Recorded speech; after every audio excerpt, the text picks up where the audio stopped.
Hello student, welcome to the next lecture of chapter work and energy.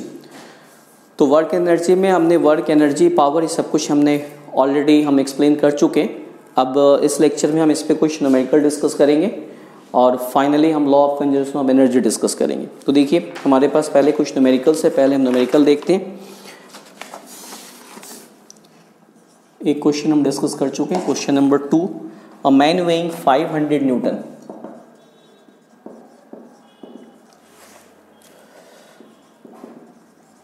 A man weighing 500 Newton carries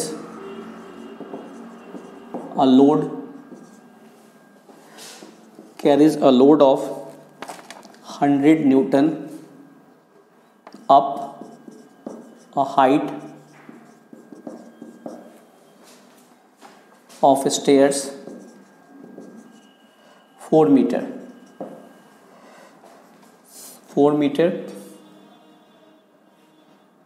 in 5 seconds. What is the power?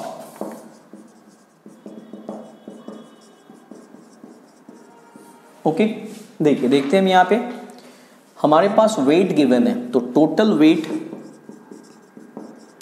Means क्या? Total weight that is mg हमारे पास given है। m और g दोनों की value given है एक साथ, because it is in newton is the unit of force and weight itself is a type of force. तो mg की वैल्यू हमारे पास गिवन है total, this is 500 plus 100, 500 newton तो फिर मैन का ही है और फिर वो 100 न्यूटन अपने ऊपर वो वेट लेके जा रहा है। तो दिस इज टोटल 600 न्यूटन। ये कितना हो गया? 600 न्यूटन। अब देखिए h कितनी है? h है हमारे पास 4 सेकेंड।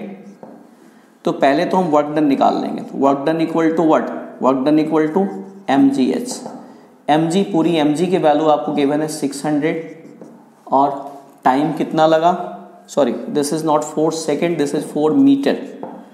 तो 4 मीटर ये कितना हो गया? 2400 जूल। अब देखिए हमें क्या निकालना है? पावर निकालनी है। तो पावर क्या होता है? W/T। वर्क डन कितना है? 2400 और टाइम कितना है हमारे पास? Time is given 5 second. आप इसको 5 से डिवाइड कीजिए, दैट इज 5 4 जा 20, फिर 5 8 जा 40, 480 वाट, 480 वाट उसकी पावर होगी। ओके, नेक्स्ट क्वेश्चन हम देखते हैं, question number 2।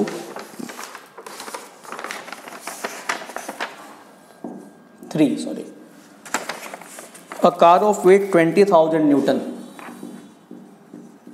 A car of weight 20,000 Newton carries a load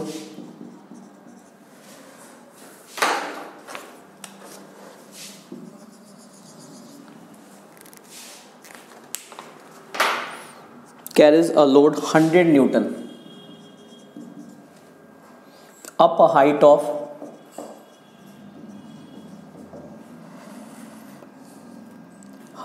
stairs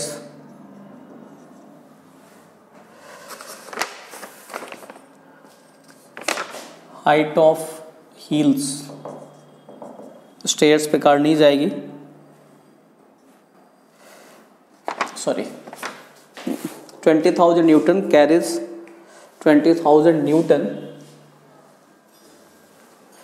climbs up a hill at a steady speed of 8 meter per second, gaining a height of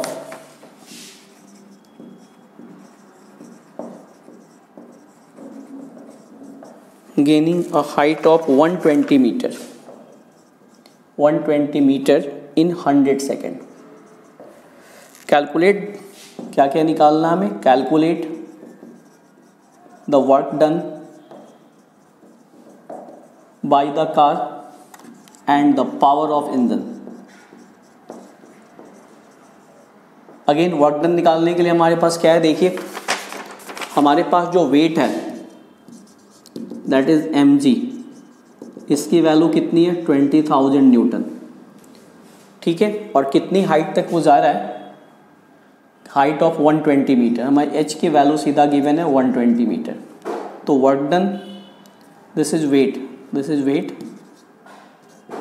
तो work done क्या हो जाएगा, work done equal to mgh, और mg की value आपको पूरी given है, तो mg की वैल्यू क्या हो जाएगी आपको, दैट इज 20,000 न्यूटन, 20,000, और हाइट कितनी है, हाइट कितनी हो गई आपकी 120। तो आप इसको मल्टीप्लाई कीजिए, कितना हो जाएगा ये 24, 1 2 3 4 5 इतना जूल हो जाएगा, दैट इज 2400 किलो जूल। ज़्यादा बड़ा है तो हम इसे किलो जूल में कन्वर्ट कर दे रहे हैं। अब आपको पावर ऑफ इंजन निकालनी है, तो पावर क्या होगा W/T, W तो आपको हो गया इतना 1 2 3 4 5, और टाइम कितना है आपको 100 second, already it is given, इसकी यहाँ पे हमें स्पीड की कोई ज़रूरत नहीं है, तो 100 ये कैंसिल, कितना हो जाएगा, दिस इज 24,000 वाट। आप इसको किलोवाट में कन्वर्ट कर दीजिए, दिस इज 24 किलोवाट। तो पावर हमारे पास 24 किलोवाट हो गई और work done 2400 kilo joule. Okay, next question हम देखते हैं। ऐसे ही सिंपल तरह के क्वेश्चंस आते हैं इस पे।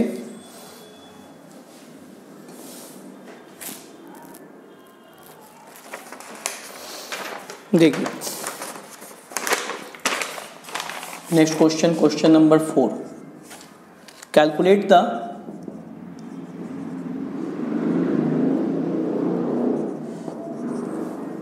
power of a pump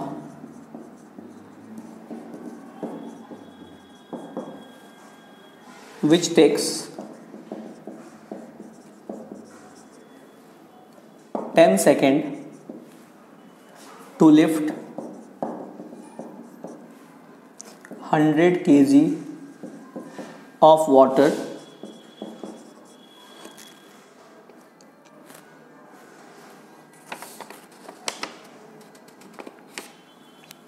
to a tank situated at a height of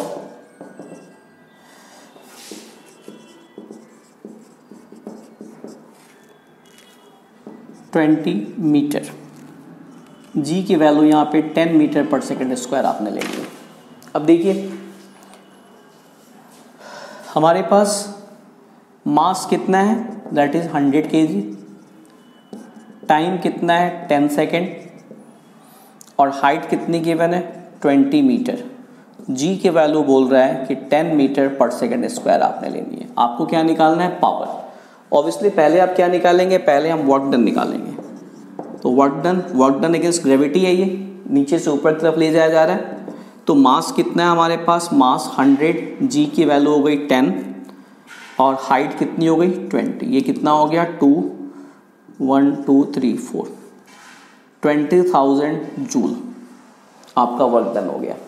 अब आपको क्या निकालनी है, पावर। तो power equal to work done upon time, this is 20,000 joule, और टाइम कितना लग रहा है 10 सेकेंड, तो दिस इज 2000 वाट। आप इसको 2 किलोवाट भी लिख सकते हैं, 2000 वाट या 2 किलोवाट। तो इस तरह क्वेश्चंस हमें आते हैं।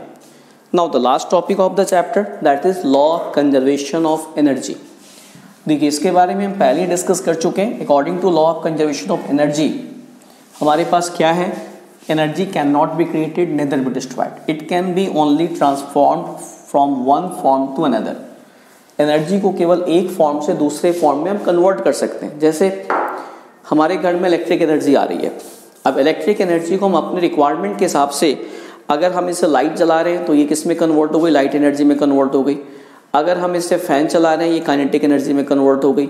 अगर हम इससे रूम हीटर चला रहे हैं, पानी गर्म कर रहे हैं, इलेक्ट्रिक आयरन यूज़ कर रहे हैं तो हीट एनर्जी में कन्वर्ट हो गई। तो एनर्जी के एक फॉर्म को दूसरे फॉर्म में कन्वर्ट किया जाता है। मैं अभी बोल रहा हूँ तो मेरी बॉडी में जो एटीपी के मॉलिक्यूल्स हैं, मेरी जो बायोलॉजिकल एनर्जी है वो साउंड एनर्जी में कन्वर्ट हो रही है, ठीक है। तो एनर्जी जो है वो हमेशा फिक्स है, उसको हम ना तो क्रिएट कर सकते हैं ना तो डिस्ट्रॉय कर सकते हैं। It can be only converted from one form into another. and this is called law of conservation of energy. According to law of conservation of energy, law of conservation of energy,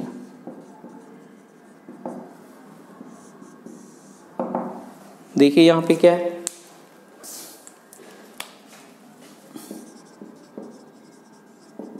energy cannot be created, neither be destroyed. It can be only converted from one form into another form. चलिए जैसे हम एक example लेते हैं, हमारे पास एक certain height पे हमारे पास एक बॉल है, यहाँ पे एक ये बॉल है, ठीक है।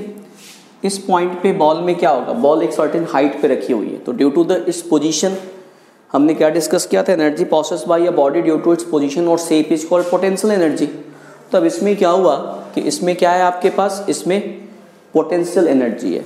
इमेजिन कीजिए कि हमने मान लिया यहाँ पे इसमें पोटेंशियल एनर्जी जो है, पोटेंशियल एनर्जी इसमें आपको 40 जूल है, यहाँ पे पोटेंशियल एनर्जी इसमें होगी 40 जूल, और काइनेटिक एनर्जी इस पॉइंट पे क्या हो जाएगी, 0।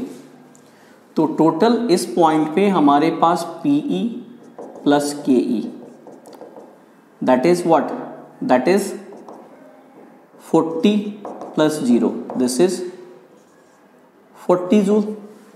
अब ये बॉल नीचे गिरना शुरू करती है, जैसे जैसे बॉल नीचे आएगी इसकी पोटेंशियल एनर्जी काइनेटिक में कन्वर्ट होनी शुरू हो जाएगी, ठीक है। बॉल मान लीजिए यहाँ पे आ गई, बॉल यहाँ पे आ गई, थोड़ी हाइट पे आई, अब यहाँ पे क्या है, इसकी पोटेंशियल एनर्जी 30 मान लो, अब यहाँ पे पोटेंशियल और काइनेटिक एनर्जी, पोटेंशियल मान लो यहाँ पे 30 और 10 जूल जो है वो कन्वर्ट हो चुके हैं काइनेटिक में, तो अगेन 30 प्लस 10 दिस इज 40। अब बॉल बिल्कुल मिड में आ गई, बॉल मान लो बिल्कुल यहाँ से मिड में आ गई, यहाँ पे आ गई। At this point what, PE plus KE, बिल्कुल अगर मिड में है तो that is 20 plus 20 again 40 kilo joule, 40 joule. अब बॉल यहाँ पे आ गई, बिल्कुल ग्राउंड को टच कर रही है, ग्राउंड को टच करने से जस्ट पहले इसकी पूरी की पूरी जो पोटेंशियल है वो काइनेटिक में कन्वर्ट हो चुकी होगी। तो अब क्या हो गया यहाँ पे, नाउ PE 0 हो जाएगी और काइनेटिक एनर्जी मैक्सिमम हो गई, that is 0 plus 40 again this is 40। तो this is law of conservation of energy कि एनर्जी जो है वो एक फॉर्म से दूसरे फॉर्म में कन्वर्ट होती है। यहाँ पे क्या था, टोटल PE यहाँ पे 40 है, काइनेटिक 0 है। जैसे ही बॉल में मूवमेंट शुरू हुई तो पोटेंशियल काइनेटिक में कन्वर्ट होनी शुरू हो गई, बिल्कुल अभी थोड़ी सी नीचे आई है तो अभी पोटेंशियल अभी भी ज़्यादा है, काइनेटिक कम है, बिल्कुल मिड में आ गई तो लगभग इक्वल हो गया ये 20 joule potential energy and 20 joule kinetic energy. Ground को टच करने वाली है, टच करने से जस्ट पहले पूरी की पूरी पोटेंशियल काइनेटिक में कन्वर्ट हो चुकी है, तो काइनेटिक 40 एंड PE 0, तो अगेन दिस इज 40, तो हर स्टेज पे 40। तो एनर्जी यहाँ पे क्या है, पोटेंशियल को काइनेटिक में बस कन्वर्ट किया जा रहा है, एनर्जी डिस्ट्रॉय नहीं हो रही, जितनी एनर्जी हमने स्टार्टिंग में ली थी वही एनर्जी आगे भी कंटिन्यू कर रही है। तो this is law of conservation of energy. तो इसके साथ ही हमने ये चैप्टर ख़त्म किया, नेक्स्ट लेक्चर में फिर हम नेक्स्ट चैप्टर शुरू करेंगे। Thank you.